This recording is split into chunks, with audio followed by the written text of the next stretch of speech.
Bom dia, pessoal. Vamos dar início aí a mais uma aula de Educação Física Teórica, tá? É uma satisfação estar aqui reencontrando vocês de novo, né? Lembrando que eu vou estar aí pelo período todinho da manhã para que eu possa tirar alguma dúvida em relação à atividade, em relação ao conteúdo que foi explicado aqui, tá bom? Então vamos lá, gente. Para dar início aí, eu sempre gosto de estar revisando, né? Mostrando a vocês o que foi que a gente viu, para que a gente possa fazer toda essa construção até chegar em conteúdo de lutas, né? A gente sempre divide a programação anual dos conteúdos em esporte, ginástica, dança, lutas e as propostas corporais, né? As práticas corporais, tá? Então, vamos lá, vamos dar início. No primeiro bimestre, só recapitulando, né? Nos episódios anteriores, a gente viu um pouquinho aí sobre esportes de rede e parede, né? Sepak takraw, futsal, a pelota basca, o squash, né?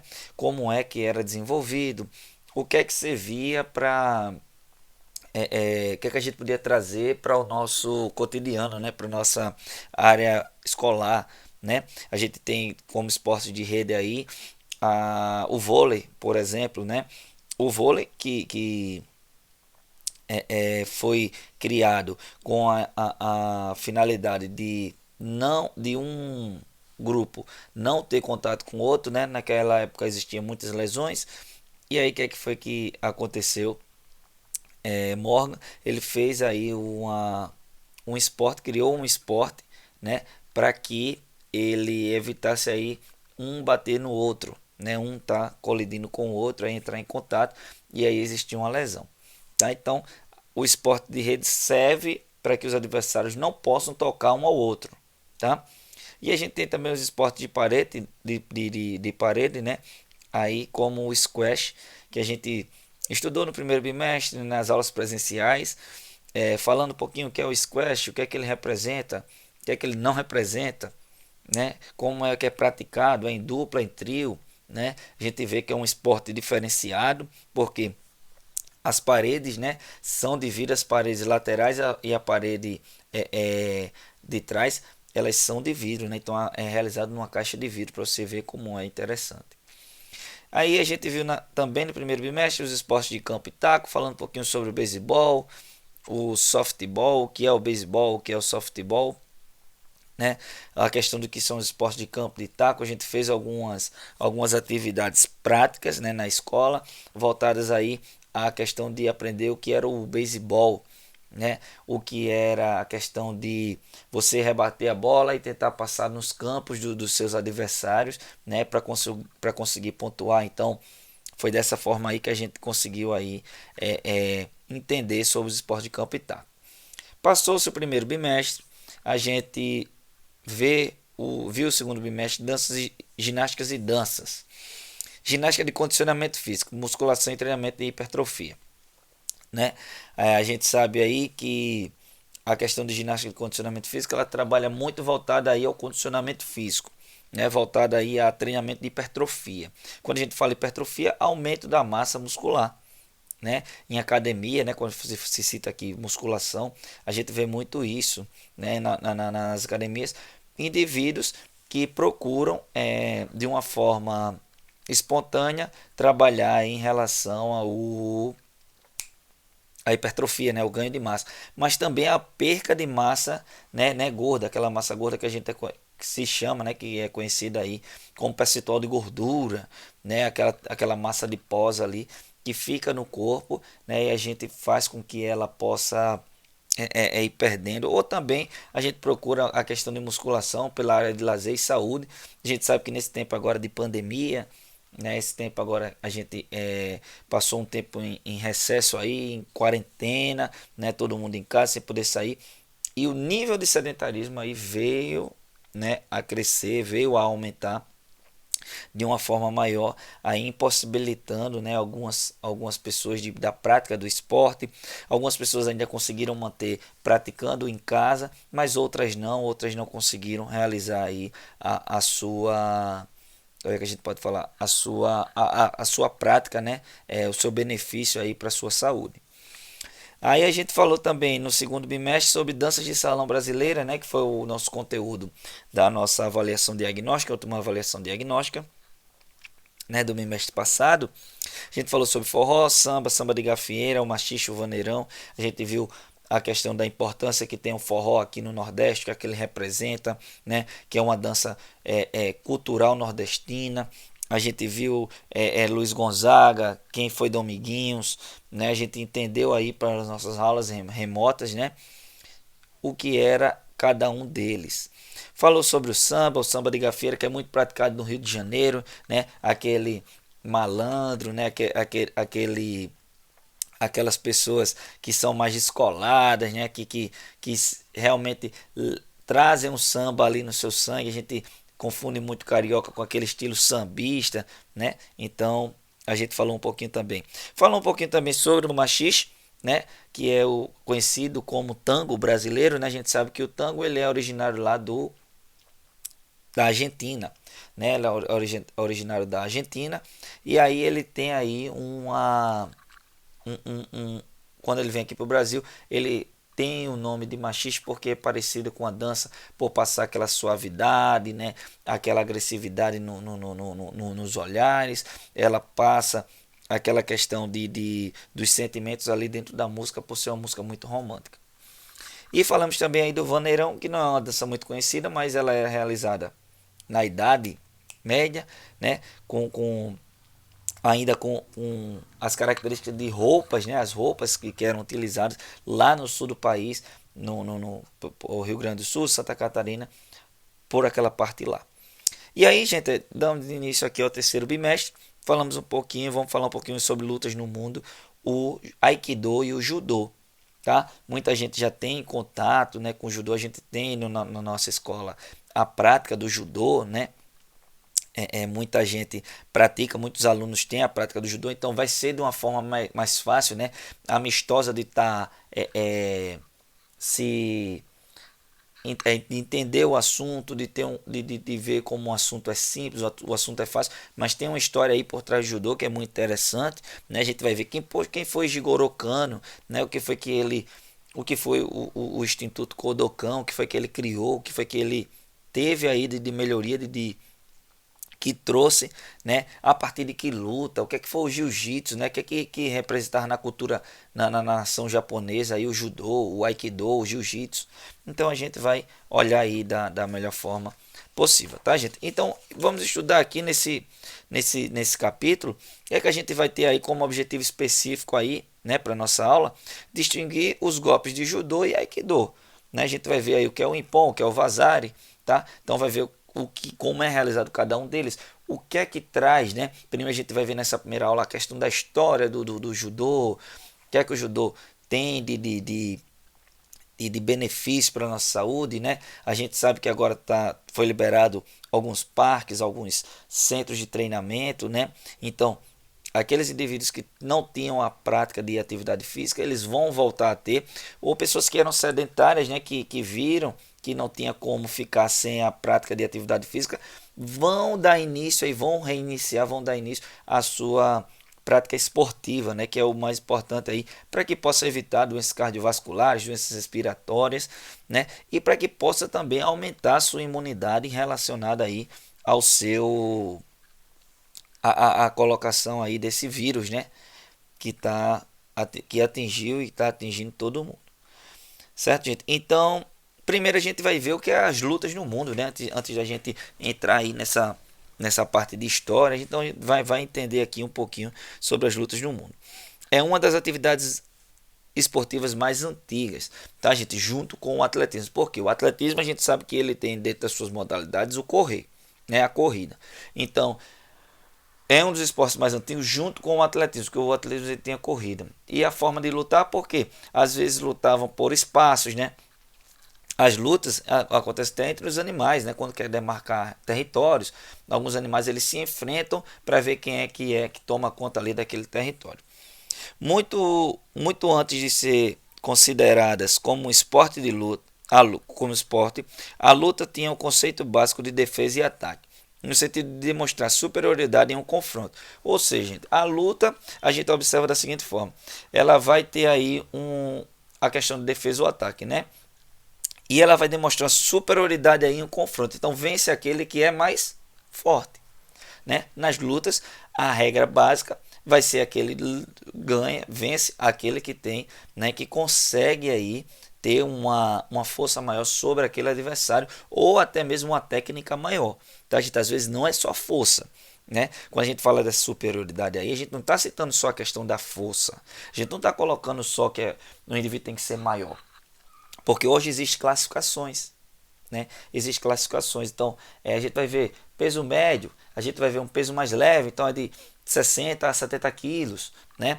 Porque é injusto uma pessoa que tem 60 quilos, né, brigar, né, entrar em confronto aí nas lutas contra uma pessoa que tem 100, 110, né? Então, é para dessa forma que equilibrar o esporte e fazer que o esporte se torne competitivo, né, mas de uma forma respeitosa aí com os seus adversários.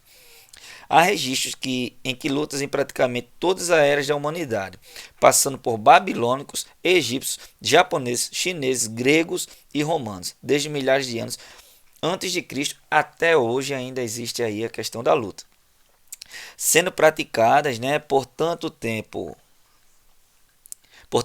e tantos lugares. Obviamente, há os mais diversos tipos de lutas espalhados pelo mundo, sendo difícil determinar exatamente uma origem, mas os grandes responsáveis pela introdução da modalidade no mundo esportivo foram os gregos, né? A gente vai dar uma observada aqui mais à frente. A luta começou a ser disputada nos Jogos da Grécia Antiga no século 7, gente, antes de Cristo.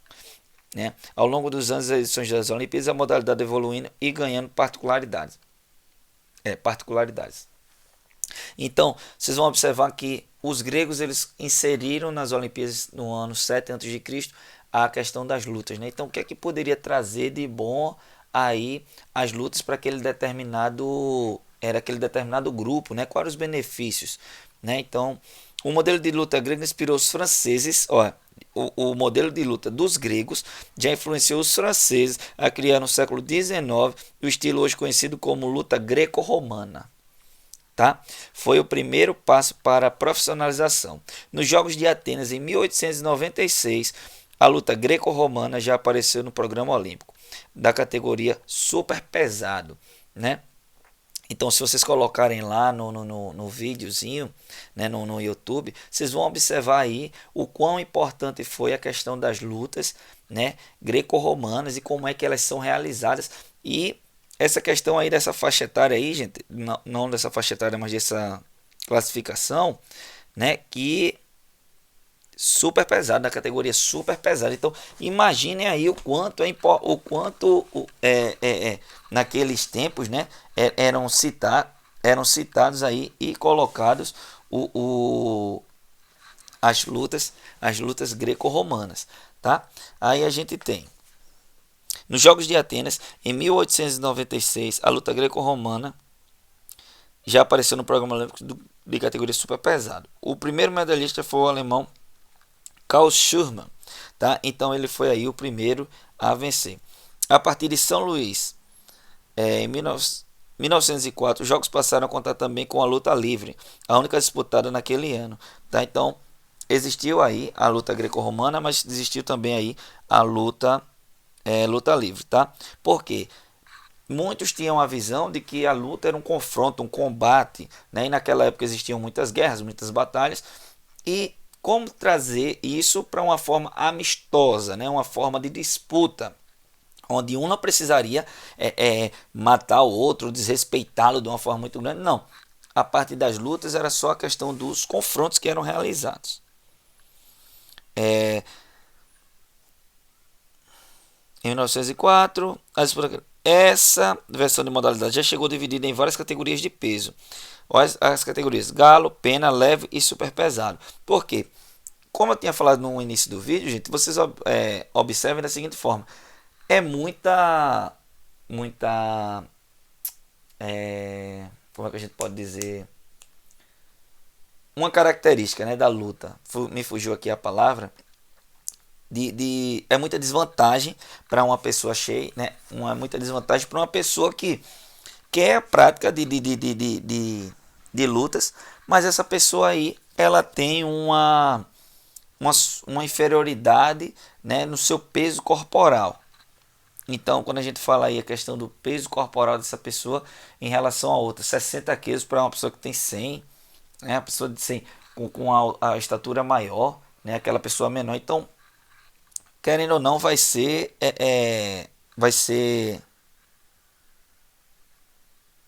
só um momento, aí, vai ser colocado aí de uma forma muito desvantagem, né? Para aqueles indivíduos que participam. Então, por exemplo, a luta greco-romana voltou a fazer parte do programa em Atenas em 1906, né? A grande quando o estilo livre ficou de fora. Então, eles trocaram, né? Pegaram a luta greco-romana, tiraram e colocaram a luta livre, né? Apesar de que, qual era o motivo? Muitos países, né? Muitos locais que eram competidores que existiam ali, eles não tinham essa questão de estar com questão de dieta, de peso, não. Era aquele, não, a gente vai pegar o mais forte, a gente vai pegar o mais esperto que a gente tem aqui e vai colocá-lo para lutar. Aí às vezes você tinha um competidor ali, um guerreiro, que não era tão forte, mas era muito habilidoso. Então, para o peso dele ele conseguia, mas quando o peso aumentava, ele não tinha aquela. Então, vamos deixar livre. Deixou livre e viu que não deu certo. Aí depois eles voltaram aí com a questão do greco-romano.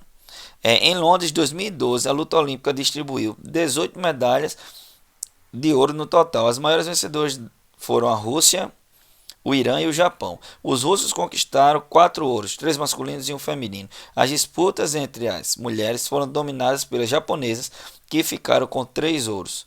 Já os iranianos subiram um lugar mais alto do pódio 3 vezes entre os homens.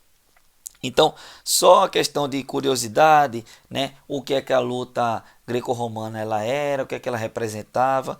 E aí a gente vai ver uma curiosidade que eu estava pesquisando aqui, trouxe aqui para que vocês observem.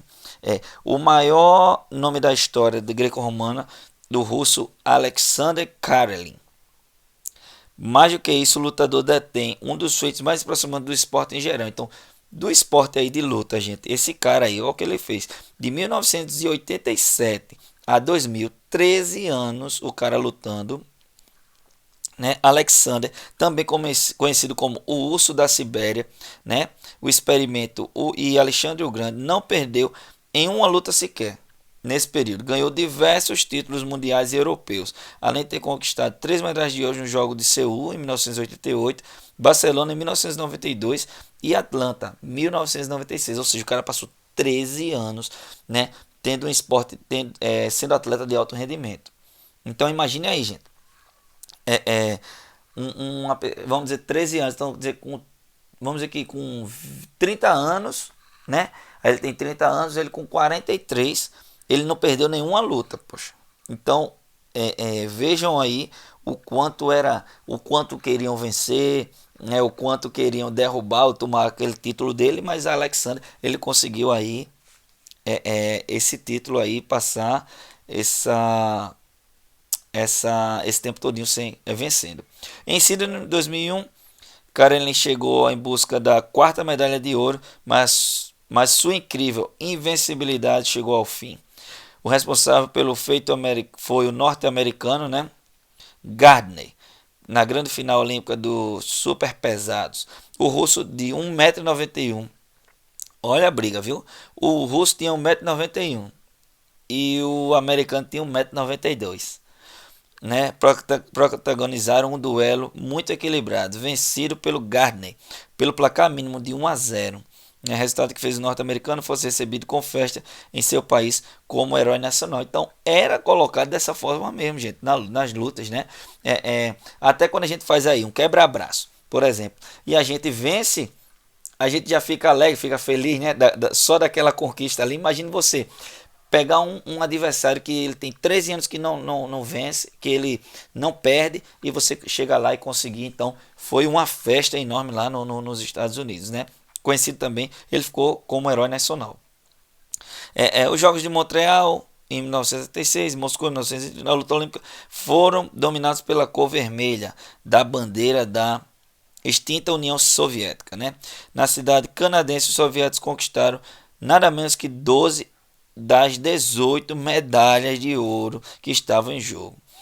Além de 2 pratas e 2 bronzes, somente a categoria não teve um lutador soviético no pódio, peso pena no estilo livre, tá? Então, observem aí a questão do domínio soviético diante das lutas, né? Até porque a questão de batalhas, de guerras, né, que eram realizadas naquele tempo, fez com que trouxesse para o lado de lutas também, porque a gente sabe que tem aí o fator hereditário, né? Aquele fator cultural daquelas pessoas que praticavam e praticam a questão das lutas, tá, gente? Então a gente vê aí a questão da luta greco-romana, né? Estão divididas em 2 modalidades olímpicas, as lutas, né? Estilo livre, e a gente vê também a questão dos equipamentos. A gente vai ver isso daqui nas próximas aulas, tá? Aí a gente vê eu citei para vocês que são jogos de oposição. A gente não falou hoje sobre o judô, não falou sobre o aikido, mas a gente viu as histórias das lutas. Na aula passada eu pedi para que vocês fizessem, né, a origem do judô. Escreva com suas palavras as principais características do judô, né? A gente sabe que ela teve uma luta de origem japonesa, né? Foi criada por Jigoro Kano. Tem a características do uso de golpes para segurar e derrubar o oponente, que não é permitido usar socos e chutes, né? Os praticantes usam kimono e a faixa, né? A gente sabe que as faixas no judô elas são de graduações. Era a resposta aí da atividade número 1, certo? Eu pedi para que vocês fizessem. E a atividade número 2 vai ser a atividade que vocês vão fazer para a gente corrigir na próxima aula, tá, gente? Então na próxima aula a gente vai ver a atividade número 2, que são quedas. Qual a importância das quedas lateral e para trás que são usadas no judô? Então essa questão aí vai ficar para casa, tá? Lembrando que eu vou ficar agora nesse período todinho pela manhã, a prontidão de vocês, esperando com uma dúvida. Professor, eu não entendi nessa parte do vídeo, me explica aqui. Então eu vou estar lá para que vocês possam vir tirar qualquer dúvida que vocês tenham, tá bom, gente? Então, encerramos por aqui a nossa aula, né, de vídeo, né? Vou passar algumas informações lá no grupo, vocês vão acompanhando para que vocês possam também anexar no caderno, tá bom, gente? Então, tchau, tenham todos um bom dia e um bom final de semana.